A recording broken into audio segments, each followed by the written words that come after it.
Hello everyone. Firstly, I introduce myself, K. Divyashree. I am a CMA Foundation student. I am proud to be a CMA student of HMS College of Commerce. The college facilities, disciplined study hours, and regular internal exams helped me stay consistent toward my preparation. The management treats every student personally and support us to treat everyone. I am thankful to ACC for this success. Hi అండి, నా పేరు వరలక్ష్మి. మా అమ్మాయిని ACC college లో join చేశానండి. మా బాబు study అంతా బాగుంది, బాగా చదువుకుంటుందండి.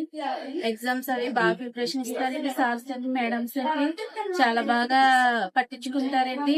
బాగా క్లాస్ అని చెప్తారు. ఏమైనా డౌట్స్ ఉన్నా వెంటనే డౌట్ క్లియర్ చేస్తారండి. చాలా బాగుందండి కాలేజీ. అన్ని రకాలుగా ఫెసిలిటీస్ అన్ని బాగున్నాయండి. ఇంకా హాస్టల్ బాగుంటది, ఫుడ్ బాగుంటది. మేడమ్స్, సార్స్ బాగా చూసుకుంటారు పిల్లల్ని. ఏదన్నా ప్రాబ్లం వచ్చినా వెంటనే రెస్పాండ్ అవుతారు. చాలా బాగా చూసుకుంటారండి. చాలా థ్యాంక్స్ అండి.